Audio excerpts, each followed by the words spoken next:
नमस्कार साथियों, एक बार फिर से स्वागत करता हूँ आप सभी का आपके अपने YouTube चैनल मैंने सीखा पर। और आज का सवाल है, एक मोटरसाइकिल का मूल्य 1,20,000 रुपया है तथा उस मोटरसाइकिल पर 18% जीएसटी लगता है, तो उसका कुल मूल्य क्या होगा। मतलब एक मोटरसाइकिल का मूल्य 1,20,000 रुपया है और उस पर 18% क्या जीएसटी टैक्स लगता है, तो उसका मूल्य क्या होगा। इसको हम लोग हल करते हैं। तो पहले हम लोग इसका क्रय मूल्य निकालते हैं। क्रय मूल्य कितना है, क्रय मूल्य मेरा कितना है, क्रय मूल्य है 1,20,000 रुपया। ठीक, उस पर 18% जीएसटी लगा हुआ है, तो 18% तो 1,20,000 का 18% निकालेंगे। ठीक है, तो जीएसटी जीएसटी मेरा कितना है, जीएसटी 18% है, तो 18% है, तो 1,00,000 रुपये का 18% कितना होगा, निकालते हैं। 1,20,000 में अगर 18% जीएसटी लग जाएगा तो कितना होगा, 2 जीरो से 2 जीरो कैंसिल, 12 8 96 का 6, 12 का 12 और 9 12 का 12 और 9 21 हो गया, 21,600 रुपया क्या हो गया, जीएसटी हो गया मेरा। ठीक है, तो अभी क्रय मूल्य 1,20,000 रुपया था, उसमें जीएसटी 18% लग गया, तो अब उसका मूल्य क्या हो गया, टोटल मूल्य कितना हो गया, टोटल मूल्य, तो कुल मूल्य हो गया उसका, कुल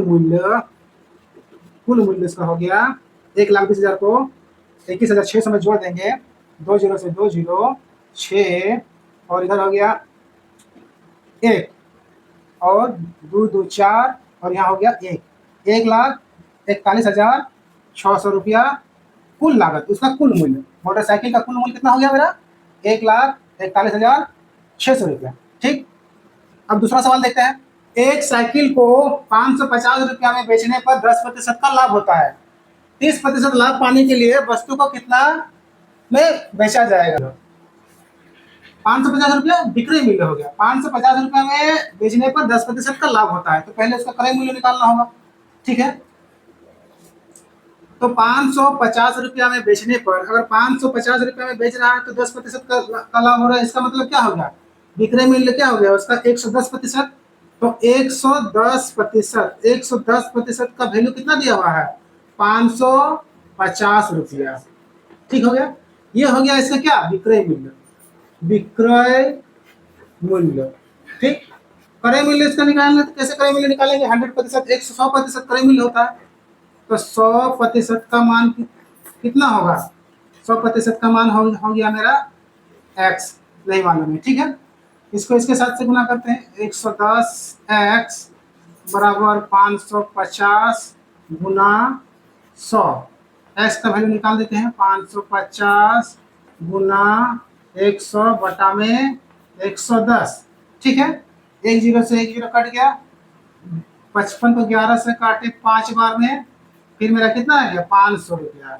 500 रुपया क्या होगा, 500 रुपया क्रय मूल्य, क्रय मूल्य मेरा हो गया 500 रुपया, जबकि 30% लाभ कमाना पाने के लिए वस्तु को कितना में बेचना होगा, 30% लाभ कमाने के लिए, तो 30% लाभ कमाने के लिए वस्तु को कितना में बेचेंगे, 130% में, 130% में बेचेंगे, तो 130% का मान जो आएगा वही होगा, तो क्रय मूल्य हो गया 500 रुपया। 500 का हम लोग निकालते हैं, 500 का अगर 30% निकालेंगे तो कितना होगा, 500 का 30%, 500 गुना 300 बटा में 100, 100 से जीरो कट गया, 3 5 15, 500 का 30% क्या हो गया, 150 रुपया। ठीक, तो 150 रुपया, 500 का 30% हो गया 150 रुपया, 30% लाभ कमाने के लिए कितना में बेचना होगा, क्रय मूल्य 500 है, 150 रुपया और जोड़ देंगे 30% लाभ कमाने के लिए, तो वो हो गया मेरा कितना, विक्रय मूल्य कितना हो जाएगा, विक्रय मूल्य हो जाएगा मेरा 500 प्लस 150 बराबर हो गया 650 रुपया। 650 रुपया क्या होगा, 30% लाभ पाने के लिए वस्तु को कितना में बेचना होगा, 30% में। ठीक है, डायरेक्ट इसको कैसे किस तरह से निकालेंगे, डायरेक्ट इसको निकालने के लिए हम लोग क्या करेंगे, यहाँ पर 550 में बेचने पर 10% लाभ होता है, तो 550 का वैल्यू कितना हो जाएगा, 550 का वैल्यू हो गया 110%। ठीक है, अब 30% लाभ पाने के लिए तो 130% का मान निकाल देंगे, जो आएगा वही मेरा आंसर हो जाएगा। 110 को x से गुना करते हैं तो 110x बराबर, इसको इसके साथ गुना करते हैं तो 550 गुना 130। ठीक है, तो x बराबर कितना हो गया, 550 गुना 130 बटा में 110। जीरो को जीरो से काटे, 1100 को काटे 5 बार में, हो गया।